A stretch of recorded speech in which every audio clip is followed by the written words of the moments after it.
जिस हिसाब से देश में जाति और धर्म का जहर फैला के सत्ता बनाए रखने की कोशिश हो रही है, किसी की भी, चाहे कोई भी करे, चाहे कोई एमएलए एमपी बनने के लिए करे या सरकार बनाने के लिए, वो सारे लोग दोषी हैं। ये तो रटाया तोते का डायलॉग है, ये फिल्मी डायलॉग है बीजेपी का। अरे बीजेपी और कांग्रेस ठेकेदार है क्या इस देश की? वो देशद्रोही है क्या? तुम ही देश भगत हो क्या? बीजेपी ही देश भगत है कि देश का ठेकेदार इन्होंने लिया हुआ क्या? ये लोग क्या तमाशा कर रहे हैं? हिंदू मुसलमान, हिंदू मुसलमान, हिंदू मुसलमान। अब लोगों के प्रश्नों के उत्तर कौन देगा? सरकार की ड्यूटी है, मर्जी नहीं है, किसी के बाप का नहीं है देश। इस देश का सबसे कायर अगर कोई प्राइम मिनिस्टरों में गिनती होगी तो नरेंद्र मोदी की होगी। जो मीडिया से डरता है, मीडिया से डरने का क्या मतलब है? जो देश के प्रश्नों से बचता है, इसलिए सबसे कायर प्रधानमंत्री। फ्यूचर में शायद इस देश में ऐसा नहीं हो। दूध का दूध और पानी का पानी होता तो ये चीजें क्यों आती? और कैसे आज तक के चैनल पे गड़बड़ घोटाले के जिक्र करते हुए 3 संपादक बैठे हैं जो ठेकेदार बने हुए हैं देश की, चोरों की तरह मुंह छुपाए हुए बैठे हैं लोग। ये गड़बड़ नीचे के लोगों के बोलने की हिम्मत नहीं है। किसी चैनल बोलेंगे और चैनलों में वो खबर दिखाई जा रही है अभी भी जिसको सरकार चाहती है, क्योंकि चोर चोरी करके लिपापोती करना चाहता है। और ये जितना मीडिया है ये सारा का सारा देश समझ रहा है ये लिपापोती करने में लगा हुआ है, गुमराह करने में लगा हुआ है। जो ताकतवर लोग हैं, संघर्षशील लोग हैं, जो मेहनत करके खाना चाहते हैं, खाते हैं इस देश में, जो डिप्राइव्ड लोग हैं उनको चारा डाल दो राशन के रूप में, बोलेंगे नहीं। और तुम ईवीएम में गड़बड़ करके फिर 24 का इलेक्शन जीत जाओ, यही होगा देश में।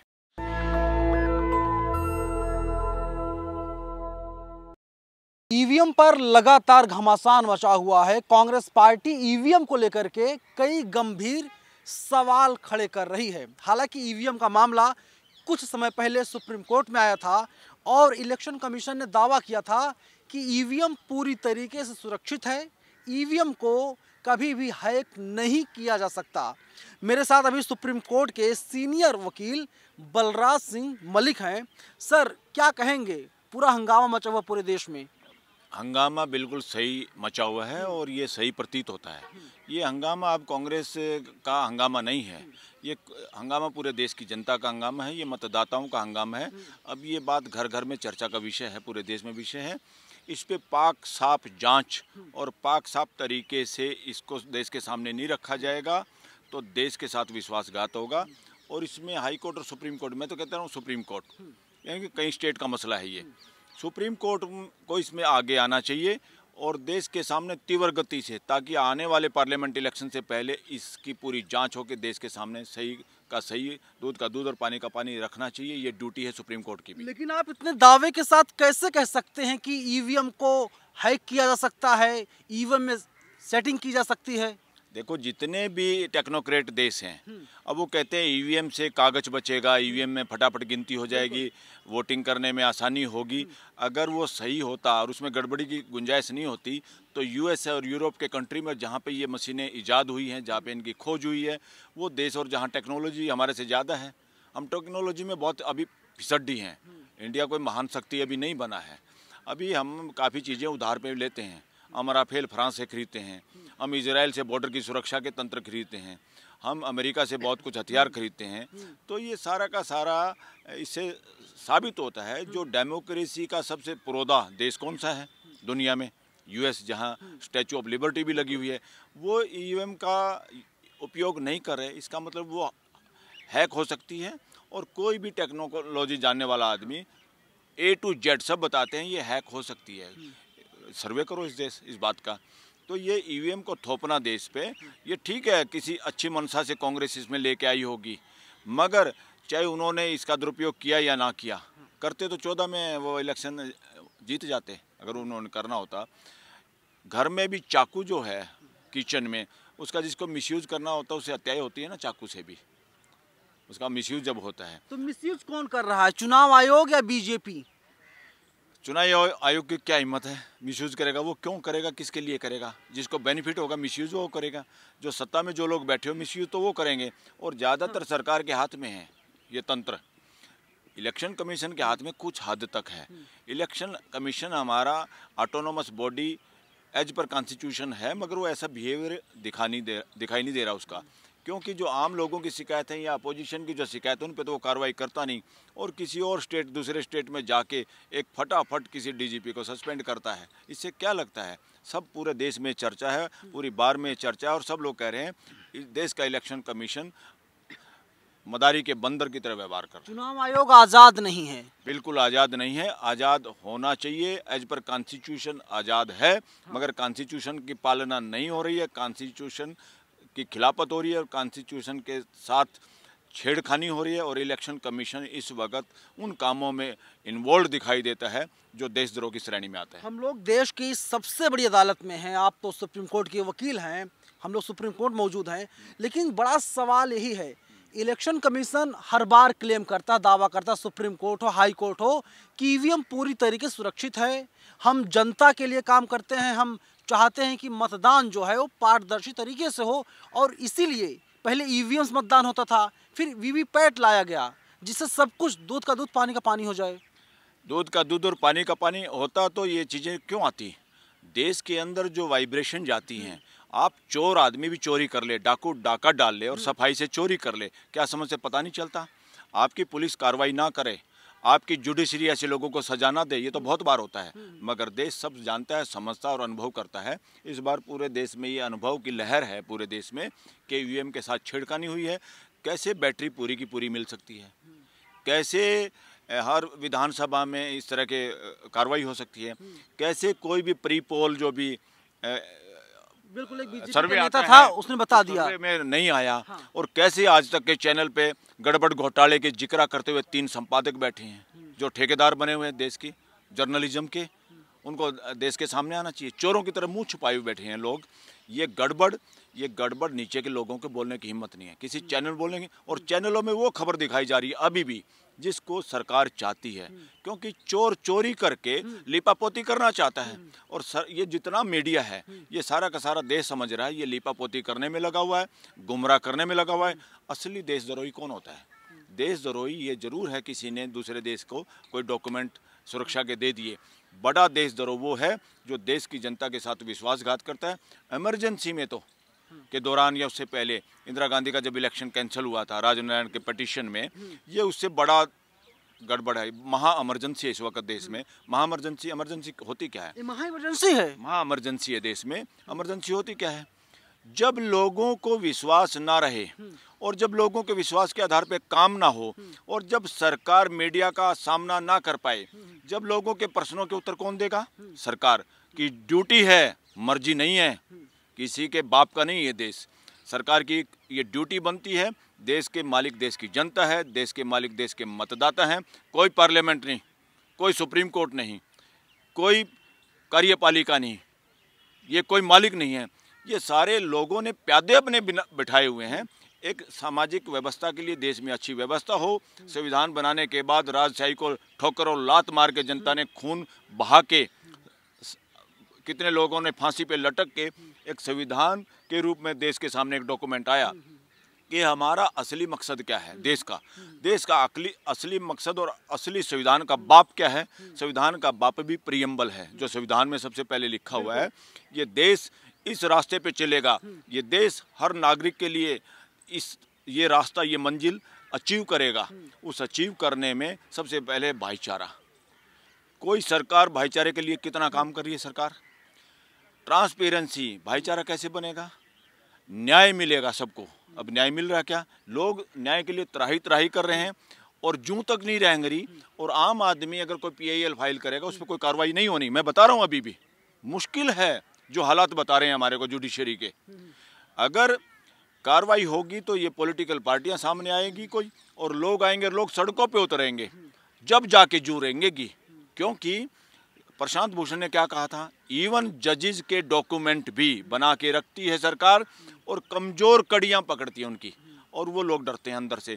जितने अंदर से डरपोक लोग हैं, चाहे वो अपोजिशन में हैं, चाहे वो जुडिशरी में है या कार्यपालिका में है, इस सरकार में बहुत सारे ऐसे मंत्री संतरी बने बैठे हैं और MP हैं जो चाहते हैं बोलना। उनको पता है गड़बड़ हुई है, हमारे सिस्टम में गड़बड़ हुई है, वो बोलना भी चाहते पर बोल नहीं सकते। वो दीवारों के कान होते हैं, उससे भी डरते हैं और वो लोग बोल ही नहीं पा रहे। डेमोक्रेसी सरकार में ही नहीं। सरकार का एक भी मंत्री इस बात पे बयान दे दे तो फिट्टे मुँह, कोई बयान ही नहीं दे सकता। इससे ज़्यादा बड़ी इमरजेंसी कहाँ होगी? देश के लोग बोल नहीं पा रहे। देश का कोई आदमी बोलता तो उनको झूठे मुकदमे, किसी को पहले ही मैसेज। अब दुनिया कोई नौकरी करता है, कोई व्यापार करता है, कोई कुछ करता है, कोई लोन लेता है। हर आदमी डॉक्यूमेंट में उलझा हुआ है, लेकिन किसी को फंसा लो। और इसलिए ये महा इमरजेंसी का दौर है देश में, क्योंकि अगर देश के सामने सरकार जवाब नहीं देगी, और प्रश्न पूछने वाला कौन होता है? न केवल सरकारी और गोदी मीडिया, सोशल मीडिया। अगर हिम्मत है तो सरकार में सोशल मीडिया के लोगों के सामने प्रश्नों का उत्तर दे, तो वो प्रश्न सोशल मीडिया को। लेकिन सर सवाल है, देखिए मुझे ये लगता है इस आने वाले पार्लियामेंट के इलेक्शन से पहले सोशल मीडिया को भी बंद किया जाएगा, और सोशल मीडिया पे बोलने वालों को के खिलाफ भी कोई कार्रवाई की जाएगी। और देश में ऐसे हालात बनेंगे कि कौन आदमी सही बोल रहा है और किसकी लोग बात सुन रहे हैं, उन सुनाने वालों की भी और बोलने वालों की भी खिलाफ कोई ना कोई ऐसी कार्रवाई करेंगे। महा इमरजेंसी का दौर है। देश की जनता के लिए ये संदेश है कि देश के वो लोग भी जो सत्ता का सुख भोग रहे हैं, देश के प्रति अपना कर्तव्य समझें, और इस छोटे छोटे समय के लिए पद और पैसे का लालच छोड़ के देश के साथ खड़े हों, मानवता के साथ खड़े हों। और देश भगत वही है इस वक्त जो न्याय के साथ खड़ा होगा, जो ईवीएम में हुई धांधली की जांच करवा के, और उसमें जो दोषी हैं, जैसे बिल क्लिंटन जैसे आदमी ने किसी लड़की को अपने ऑफिस में साथ कुछ इस तरह से अनैतिक व्यवहार के साथ वो पकड़ा गया टेलीफोन की टॉक पे। उस देश की एजेंसियां ने, उस देश की एजेंसियां बिकाऊ नहीं थी, उस देश के ऑफिसर बिकाऊ नहीं थे, उस देश का सिस्टम ऐसा बिकाऊ नहीं कि कोई प्राइम मिनिस्टर या राष्ट्रपति या कोई दूसरा मंत्री 2024 में अगर को कंट्रोल कर सके। सर सवाल ले लीजिए, ऐसे ही जांच इसमें जरूरत है, जो जांच बेशक इस देश के प्राइम मिनिस्टर तक भी पहुंच जाए, उसका भी इलाज होना चाहिए। 2024 में अगर नरेंद्र मोदी तीसरी हैट्रिक लगाते हैं, तीसरी बार चुने जाते हैं प्रधानमंत्री, तो क्या होगा? उसके बाद क्या सोचते हैं आप, क्या कल्पना करते हैं? चुनाव देश में होंगे, नहीं होंगे? राज्यसभाएं, विधानसभा सबको भंग कर दिया जाएगा, क्या होगा? जिस हिसाब से देश में जाति और धर्म का जहर फैला के सत्ता बनाए रखने की कोशिश हो रही है, किसी की भी, चाहे कोई भी करे, चाहे कोई एमएलए एमपी बनने के लिए करे या सरकार बनाने के लिए, वो सारे लोग दोषी हैं। उनकी आने वाली पीढ़ियां हमारी भुगतेंगी इस बात को। अब देश में जो लोग चुप हैं, जो शांत हैं, जो बीच में न्यूट्रल खड़े हैं, उन लोगों को बोलने का समय है। अदरवाइज यही वो एक तरह से महाभारत है, जिसमें जब बदमाशियां हो रही थी तो लोग चुप थे, और चुप्पी का क्या रिजल्ट हुआ उस कथा कहानी के अनुसार। मैं ये नहीं कह रहा वो सच्चाई थी या कि नहीं, वो कथा कहानी के अनुसार भी जो लोग चुप थे, अन्याय के उनके सामने हो रहा था। इसलिए बीजेपी के लोगों को लिए भी ये संदेश है, जो अगर उनके पार्टी में जो गड़बड़ हो रही है उसको लेके देश के सामने आए, इससे बड़ी कोई देशभक्ति नहीं। कुछ उम्मीद है अगर मामला सुप्रीम कोर्ट फिर से आता है ईवीएम का, तो सुप्रीम कोर्ट कोई बड़ा एक्शन लेने का काम करेगी? जो सीजीआई हैं चंचूड़ साहब कुछ बड़ा फैसला लेंगे? अरे सीजीआई को दिखाई नहीं दे रहा क्या? सीजीआई को देखना चाहिए। सोशल मीडिया पे जो जनता का मीडिया है, जो असली मीडिया इस देश का, वो क्या बोल रहा है, लोग कहाँ क्या बोल रहे हैं, लोग किस तरह की खबरें देश में चल रही हैं। सुओ मोटो की पावर है इन लोगों की, चीफ जस्टिस की, उनको सुओ मोटो इस पर लेना चाहिए। और इमीडिएट, मैं मानता हूँ अगर सुप्रीम कोर्ट इस देश की सही सुप्रीम कोर्ट है, जिम्मेदार है और संविधान की पालना करती है, 1 महीने के अंदर, मैं तो कहूँ 15 दिन के अंदर इस पूरी जांच करके, इस जांच में जो जहां जिस पद तक भी है, जिन लोगों तक भी जाती है जांच, उन लोगों का इलाज किया जाए, उनको न्याय के कटघरे में खड़ा जाए और देश के सामने एक्सपोज किया जाए, ताकि देश आने वाले चुनाव में उस हिसाब से, उस सच्चाई के हिसाब से अपना मतदान कर सके। लेकिन लोगों के मन में सवाल है, जो तमाम मतदाता हैं वे लोग कह रहे हैं कि जब कांग्रेस चुनाव हार जाती है, इसके बाद ही ईवीएम का रोना शुरू करती है, उसके पहले नहीं बोलती। 5 राज्यों में चुनाव हुए, उसके पहले कांग्रेस पूरी तरह से खामोश थी, कुछ बोलती नहीं थी ईवीएम पर। ये तो रटाया तोते का डायलॉग है। हाँ। ये फिल्मी डायलॉग है बीजेपी का। अरे बीजेपी और कांग्रेस ठेकेदार है क्या इस देश की? अब देश बोल रहा है, देश को शक है, मेजोरिटी एडवोकेट्स देश के बोल रहे हैं। कौन है भाई वो देशद्रोही है क्या? तुम ही देश भगत हो क्या? बीजेपी देश भगत है? देश का ठेकेदार इन्होंने लिया हुआ क्या? ये लोग क्या तमाशा कर रहे हैं? हिंदू मुसलमान, हिंदू मुसलमान, हिंदू मुसलमान। कांग्रेस तमाशा कर रही है। प्राइम मिनिस्टर, इस देश का बुजुर्ग आदमी, जब घर में भी झगड़ा हो जाता है, वो भी ये कहता है कि शांति की बात करो, भाईचारे की बात करो, लड़ाई की बात मत करो। और यहाँ प्राइम मिनिस्टर बयान दे रहे, गला रेत आ जाता है जी, फलाना हो जाता है। अरे क्या क्या बात करो कि हम किस तरह का लेवल पे पहुँच गए इस देश में। अब ये चर्चा है, हमारी बार में भी ये चर्चा है, इस देश का सबसे कायर अगर कोई प्राइम मिनिस्टरों में गिनती होगी तो नरेंद्र मोदी की होगी। जो मीडिया से डरता है, मीडिया से डरने का क्या मतलब है? जो देश के प्रश्नों से बचता है। इसलिए सबसे कायर प्रधानमंत्री। फ्यूचर में शायद इस देश में ऐसा नहीं हो, ये देश में चर्चा है। मैं नहीं कह रहा, लोग कह रहे हैं, मैं आपके सामने बता रहा हूँ इस बात हाँ, को। मीडिया से मोदी डरते हैं, उनके मंत्री डरते हैं। अभी आपने देखा G20 हुआ था तो किस तरीके से तमाम संपादकों बुलाया गया था। अर्णव गोस्वामी थे, सुधीर चौधरी थे, तमाम लोग थे। वे लोग आए थे खाना खाने के लिए, डिनर करने के लिए। हाँ, फिर वो भिखारियों को बुलाया था ना, खाना खाओ, फोटो खिंचाओ, जाओ अपने घर, क्योंकि वो पैसा बनाने में लगे हुए हैं। वो एक तो आपका पत्रकार है जो किसी को धमकाने में या ब्लैकमेलिंग करने में जेल में भी गया था। ये ब्लैकमेलरों का, लोग ये बोल रहे हैं, अब तो देश बोलने लगा है, ये ब्लैकमेलरों की सरकार है। इसलिए देश को चेतना पड़ेगा, नहीं चेतेंगे हमारी आने वाली पीढ़ियां भुगतेंगी, याद रखेंगी। ये जो ज़्यादा खुश हो रहे हैं ना कि राम मंदिर बन गया, राम राज्य आ गया, अरे राम में तो एक तरफ तो राम का के ठेकेदार बनते हैं। राम ने तो किसी अरे गहरे नथु प्यारे के कहने से अब वो पत्नी छोड़ दी थी। ये गद्दी छोड़ने के तैयार नहीं, ये जांच कराने के लिए तैयार नहीं, ये लोगों को गरीबी मिटाने के नाम पे राशन दे के, लॉलीपॉप दे के, यानी मुंह खाए आंख शरमाए, इसलिए जनता को नपुंसक बना के इलेक्शन जीतना चाहते। जनता को क्या चारा डाल दो, जो ताकतवर लोग हैं, संघर्षशील लोग हैं, जो मेहनत करके खाना चाहते हैं, खाते हैं इस देश में, जो डिप्राइव्ड लोग हैं, उनको चारा डाल दो राशन के रूप में। वो बोलेंगे नहीं, वो बोलेंगे नहीं, और तुम ईवीएम में गड़बड़ करके फिर 24 का इलेक्शन जीत जाओ, यही होगा देश में। मैं ईवीएम में फिर से आता हूं, लेकिन आप सुप्रीम कोर्ट के वकील हैं, तो क्या आप बता सकते हैं कि संविधान में, कानून में कोई ऐसा प्रावधान है जिसके जरिए ईवीएम पर रोक लगाई जा सकती है अगर सुप्रीम कोर्ट चाहे तो? अरे भाई, transparent, free and fair election इस देश के संविधान का अभिन्न अंग है, जिसको ये बदल भी नहीं सकती सरकार। ये सुप्रीम कोर्ट बार बार कह चुकी है, और सुप्रीम कोर्ट के सामने ही जब इस तरह की बातें देश में माहौल चल रहा है, तो सुप्रीम कोर्ट को उसको बचाने के लिए, जो बात खुद सुप्रीम कोर्ट ने कही है और जो संविधान के सम्मत है, उस बात को बचाने के लिए सुप्रीम कोर्ट की ड्यूटी नहीं तो किसकी ड्यूटी है? कब क्या सुप्रीम कोर्ट लोगों को लड़ने के फैसले करेगी, या देश के बड़े फैसले करेगी, या देश के संविधान की रक्षा करेगी, संविधान के अनुसार देश चल पाए उसकी सुरक्षा करेगी, या संविधान के सम्मत जो लोग देश को नहीं चलाना चाहते उनके सामने चुप रहेगी? तो सुप्रीम कोर्ट को आज इन दिनों में ये तय करना होगा, देश में सुप्रीम कोर्ट भी है कि नहीं। क्या आप लोग सुप्रीम कोर्ट में कोई PIL दाखिल करेंगे आम जनता की तरफ से, देशवासियों की तरफ से? हमें पता चला कुछ लोगों ने दाखिल की है। पॉलिटिकल पार्टियां एक तरह से कुछ लोगों का या समूह है जो कैंडिडेट तैयार करता है, प्रचार प्रसार करता है और सरकार पर नज़र रखता है, भागीदारी करता है राजनीति में या प्रशासन में, शासन में, उसको व्यवस्था कह लो। उसमें इन लोगों को सामने आना चाहिए। खाली बयान दे के बच नहीं सकते, बयान दो और घर बैठ जाओ। कमलनाथ तो बयान नहीं दे रहा। कमलनाथ का कोई PSA है, बेबले क्या है, मैंने उसका एक वीडियो सुना था। वो आदमी बोल रहा है, अरे सामने क्यों नहीं आते भाई, तुम कहाँ छुप रहे हो, तुम्हारे साथ गड़बड़ हुई है, तुम बोलो ना।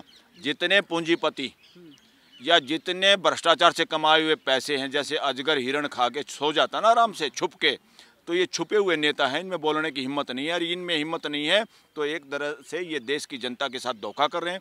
वरना इनको ज़मीन में भी जाना चाहिए, जनता के बीच में जाना चाहिए और सुप्रीम कोर्ट के सामने भी आना चाहिए इन सारी पार्टियों को, चाहे वो कमलनाथ हो, चाहे वो गहलोत हो, ये सब कुछ, क्योंकि ये कमज़ोर कड़ियाँ हो गई हैं। बीजेपी की सरकार जो लोगों के हिसाब, लोग जो कह रहे हैं कि सरकार इनको यूज करती है, इनको भी बताया हुआ है कि एक्शन हो जाएगा, चुप रहो, ज़्यादा हवा में मत रहना। तुम जीत गए हो, अपोजिशन के लीडर बनो, मजे लो, और जो दाग लगे हैं, जो ठगी मार रखी है वो ठगी पे जांच नहीं होगी, इसलिए अपोजिशन के लीडर नहीं बोल रहे। कांग्रेस को भी और अपोजिशन के लीडरों को भी ऐसे सारे नेताओं को शाल दुसाला उड़ा के सर्दियों में मकर संक्रांति पे घर बिठा देना चाहिए। इनके भरोसे जीतेगी नहीं अपोजिशन। ये जो जितने पैसा वाले नेता हैं, ये सोचते थे पैसा, ब्लैक मनी ये भी लगा देंगे, खरीद लेंगे, बीजेपी के टक्कर में पैसा खर्च कर देंगे। लोगों का दिल जीते बिना, लोगों का विश्वास के बिना पार्टी इलेक्शन नहीं जीत सकती।